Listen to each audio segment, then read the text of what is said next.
பொதுவாகவே நம்ம எல்லாத்துக்கும் நம்மளோட மூவேந்தர்களை பத்தி தெரிஞ்சுக்கணும்ன்ற ஆர்வம் நிறையவே இருக்கும். அதே மாதிரி அந்த மூவேந்தர்கள் சொன்னோடனே நம்ம ஞாபகத்துக்கு வர்றது சேரர், சோழர், பாண்டியர்கள், இவங்க தான் ஞாபகத்துக்கு வரும். என்னதான் அந்த மூவேந்தர்கள் இருந்தாலும் கூட சோழர்களோட டாமினேஷனால பார்த்தோம் அப்படின்னா அந்த 2 பேரோட வரலாறுகள் ரொம்பவுமே கம்மியா தான் வெளி உலகத்துக்கு தெரியப்பட்டிருக்கும். அது மட்டும் இல்லாமல் இந்த அரசர்களுக்குன்னு பார்த்தோம் அப்படின்னா சிலைகள் இருக்கானா ஒவ்வொரு கோயிலையும் ஒரு கோபுரத்திலேயோ இல்ல எங்கேயாவது ஒரு தூண்கள்லயோ பார்த்தோம் அப்படின்னா ஒவ்வொரு மன்னர்களோட சிலைகள் இருக்கும். ஒன்னு அவர் கட்டப்பட்ட கோயிலா இருக்கும், இல்ல அதுக்கு அவங்க திருப்பணி பண்ணி இருப்பாங்க. இது மாதிரியான செயல்கள்ல தான் இருந்திருக்கும். இந்த 3 பேர்ல ஃப்ரீக்வெண்டா நீங்க யாரோட சிலைகளை பார்க்கலாம் அப்படின்னா ராஜராஜனோட சிலைகளை பார்க்கலாம், ராஜேந்திரனோட சிலைகளை பார்க்கலாம். சோ இந்த 2 பேர்களோட சிலைகளை பார்த்தீங்க அப்படின்னா தஞ்சை பெரிய கோயிலையும் சரி, கங்கை கொண்ட சோழபுரத்திலையும் சரி, அவங்களுக்கு அமைக்கப்பட்டிருக்க மணிமண்டபங்களை பார்த்தோம் அப்படின்னா இந்த அரசர்களோட சிலையை உங்களால ஃப்ரீக்வெண்டா பார்க்க முடியும். அது மட்டும் இல்லாம நெட்ல நீங்க சர்ச் பண்ணீங்கன்னா பாத்தீங்கன்னா கூட அங்கங்க இருக்கக்கூடிய சிலைகளை உங்களால பார்க்கவும் முடியும். ஆனா இது எல்லாமே அந்தந்த கோயில அவங்க திருப்பணி பண்ணியிருந்தா மட்டும்தான் அவங்களோட சிலைகள் இருக்கும். ஆனா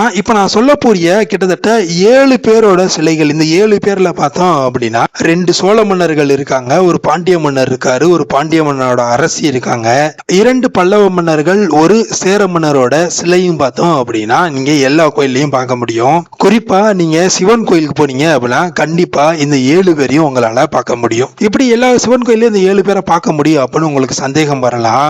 இந்த வீடியோக்கு முன்னாடி நீங்க அவங்க எல்லாம் பார்த்திருப்பீங்க, பட் அதெல்லாம் ஒரு சாமி அப்படின்னு நீங்க கடந்தும் போயிருந்திருப்பீங்க. அப்படி நீங்க சிவன் கோயிலுக்கு போயிருந்தீங்க அப்படின்னா அங்க இருக்க பிரகாரத்துல 63 நாயன்மார்களோட சிலைகள் இருக்கும். அந்த 63 நாயன்மார்களோட சிலைய நம்ம நின்று கும்பிட்டு இருப்போம். அதுல 4 பேர் தெரிஞ்சிருக்கு நம்மளுக்கு, அப்பர், சுந்தரர், மாணிக்க வாசகர் மற்றும் திருஞான சம்பந்தர். இது எல்லாமே நம்மளுக்கு தெரிஞ்சிருக்கும். இந்த 4 பேர் மட்டும்தான் அந்த 63 நாயன்மார்கள்ல நம்மளுக்கு தெரிஞ்சிருக்கும். இன்னும் சில பேர்ல 63 நாயன்மார்கள்ல இன்னும் சில பேரோட பேர் தெரிஞ்சிருந்திருக்கலாம். ஆனா நமக்கு நம்ம பார்க்க இந்த 2 சோழ மன்னர்கள், 2 பல்லவ மன்னர்கள், ஒரு பாண்டிய மன்னன், ஒன்னு அவரோட மனைவி, அப்புறம் ஒரு சேர மன்னர், இவங்களோட சிலையுமே இந்த 63 நாயன்மார்களோட சிலைகளுக்குள்ளதான் இருக்கு. அதுல பாண்டிய மன்னரோட சிலை என்ன அப்படின்னு பார்த்தோம்னா நின்ற சீர் நெடுமாறன்னு சொல்லக்கூடிய அரிகேசரி பராங்குசன் மாறவருவனோட சிலை இதுல இருக்கும். அதே மாதிரி அவங்களோட மனைவியாரான மங்கையர்கரசியாரோட சிலையும் இதுல இருக்கும்.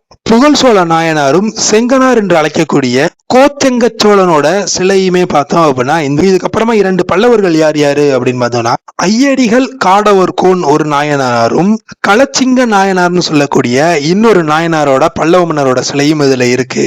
கடைசியா 7வதா சேரமன்னனோட சிலை இருக்கு. அந்த சேரமன்னனோட பேர் என்ன அப்படின்னு பார்த்தோம்னா களலீற்றறிவார் அப்படின்னு சொல்லக்கூடிய சேரமான் பெருமாள் நாயனாரோட சிலையுமே பார்த்தோம் அப்படின்னா இந்த ஒரு 63 நாயன்மார்களுக்குள்ள இருக்கு. சோ இந்த 7 பேரை பத்தி இன்னும் டீட்டெயிலா தெரியணும், இவங்க எந்தெந்த இடத்துல இருப்பாங்க, எந்த நம்பர்ல இருப்பாங்க நீங்க தெரிஞ்சுக்கணும் அப்படின்னா இதை பத்தியான ஃபுல் வீடியோக்கான லிங்க் கீழே இருக்க டிஸ்கிரிப்ஷன் பாக்ஸ்ல கொடுத்திருக்கேன், போய் அதையுமே செக் பண்ணி பாருங்க.